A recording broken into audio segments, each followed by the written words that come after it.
नमस्कार दोस्तों। हम आज बात करेंगे ब्रह्म को जानने की। ब्रह्म क्या है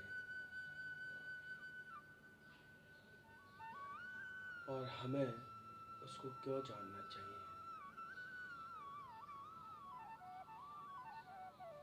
मित्रों, इस सृष्टि का रचयिता, इस ब्रह्मांड को चलाने वाला जो स्वामी है वो ब्रह्म है। और जो इतनी बड़ी सृष्टि, इसमें जल थल नभ तीनों आते हों, उसके अंदर माइक्रो बैक्टीरिया भी आते हों जिनको हम इन खुली आंखों से नहीं देख सकते, उनका भरण पोषण, उनकी चिंता, और अंतरिक्ष में भी जो घटनाक्रम हो रहे हैं या होते रहते हैं निरंतर, उनको भी मेंटेन करने का कार्य जो निरंतर करता है। आप और हम सो जाते हैं, सूर्य अपनी गति से चलता रहता है, नदियों का प्रवाह कभी रुकता नहीं है। हमारी सांस किसी भी जीव का जीवन और मरण का कार्य रात दिन चलता रहता है। ऐसे महान सिस्टम को चलाने वाला जो स्वामी है वो ब्रह्म है। और मित्रों, इतना ही नहीं, जो आपको दिख रहा है ये जीवन है वो उसी तक है। इस जीवन से परे का जीवन भी, और उससे परे का जीवन भी, और उससे भी परे का जीवन, ऐसे हजारों जीवनों की कहानियों का हिसाब भी वो आपका रखता है।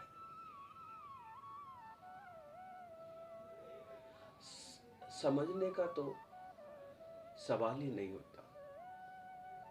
वेदों ने कह दिया, हम उसका पार नहीं पा सकते। लेकिन फिर भी मनुष्य को बुद्धि दी है,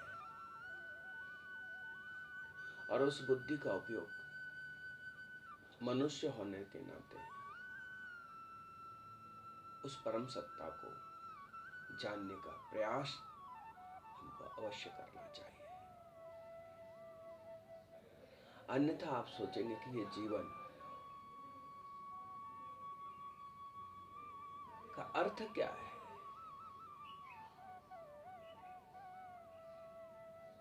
सुबह उठना, 3 टाइम भोजन करना, सो जाना, और उस भोजन के लिए दिन रात दौड़ना, क्या यही जीवन है? और कष्ट के समय हिम्मत कहां से मिलेगी? ये कष्ट क्यों आया? उस कष्ट में हम इतने घबरा क्यों रहे हैं? उसके बाद मृत्यु, हम विलखते क्यों हैं? ये तब तक रहता है मित्रों, जब तक हम प्रभु की ओर 2 कदम नहीं चलते, 2 क्षण नहीं बैठते। इसीलिए ब्रह्म जो है वो अनंत है, और उसकी कथा भी अनंत है। उसको जानने की सामर्थ्य किसी में भी नहीं है, और कोई पूर्ण रूप से उसको जान भी नहीं पाया है। क्योंकि जब आप उसकी चीजों को खोजने के लिए आगे बढ़ेंगे तो आप कहेंगे ये 70-80 साल का जीवन में उसकी किसी एक चीज को भी नहीं छू पाएंगे। अब फूलों पे जाएंगे, अनंत फूल, पेड़ हरा, फूल लाल, पीला, गुलाबी, खुशबू सब में अलग अलग। खुशबू कहां से आती है? फूल अचानक हरे पत्तों के बीच में से पंखुड़ियां लाल कैसे निकल जाती है? ये कौन भरता उसमें लाल? फूलों में शहद कहां से आता है? मधुमक्खी उसका संग्रह कैसे करती है? आप किस तरफ जाना चाहेंगे? आप जहां भी जाएंगे अपने को छोटा महसूस करेंगे। जब आप उससे अलग रहेंगे तब आप अपने को छोटा पाएंगे, लेकिन जब आप उसमें एक हो जाएंगे तो सारा जहां, सारी प्रकृति, सारा ब्रह्मांड आपके ही हो जाएगा।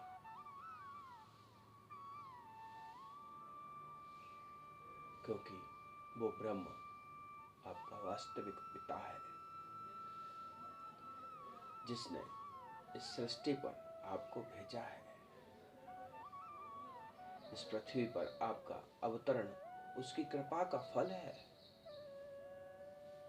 उसकी योजना का है, अंश है।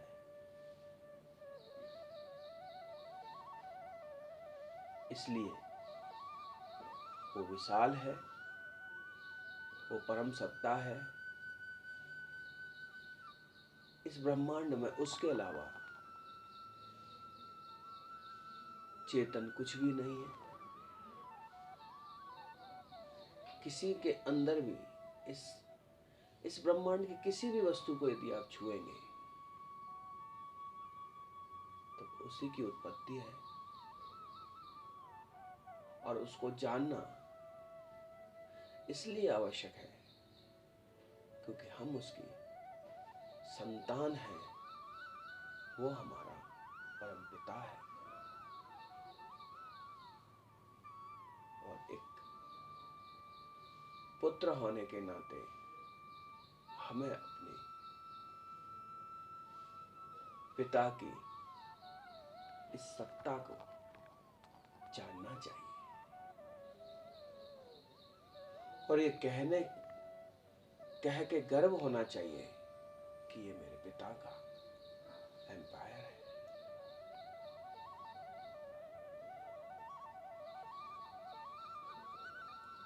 कुछ अलग नहीं है, क्योंकि मैं भी उसी का अंश हूं, तू भी उसी का अंश है और जगत का हर प्राणी उसका अंश है।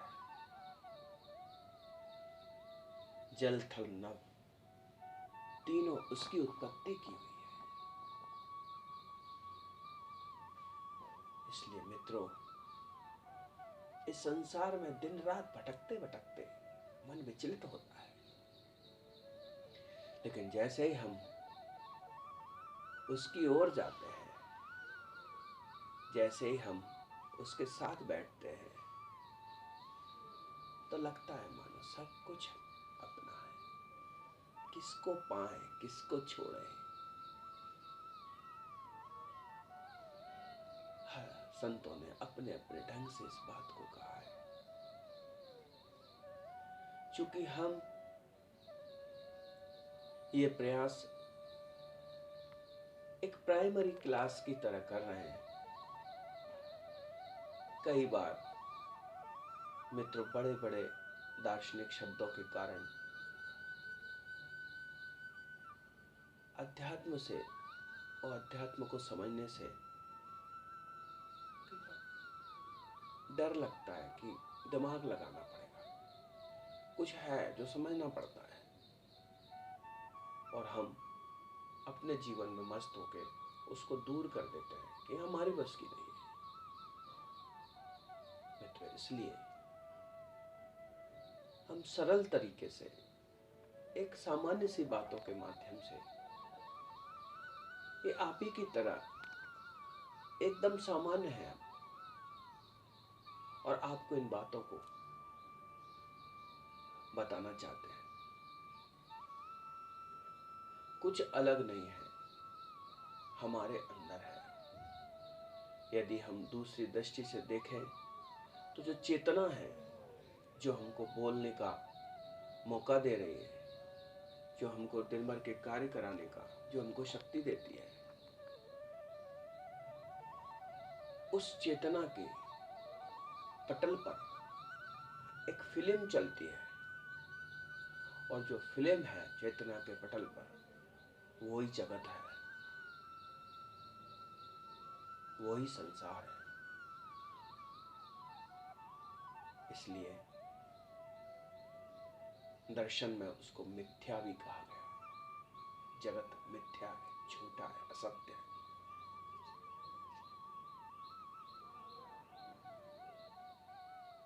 फिर सत्य क्या है?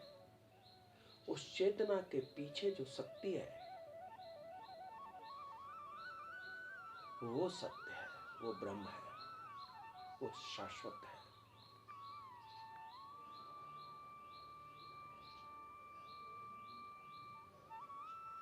इसलिए मित्रों,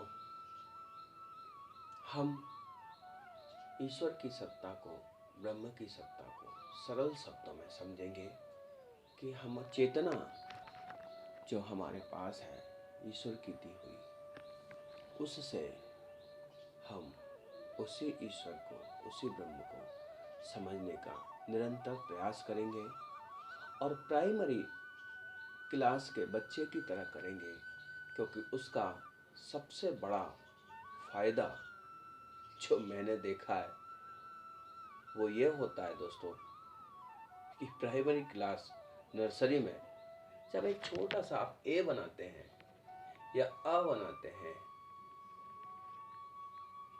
तो उस पर भी गुड मिल जाता है। थोड़ा सा और अच्छा लिखने लगते हैं तो आपका टीचर आपको एक्सलेंट कहता है। आपके अभिभावक आप पर खुशी जाहिर करते हैं।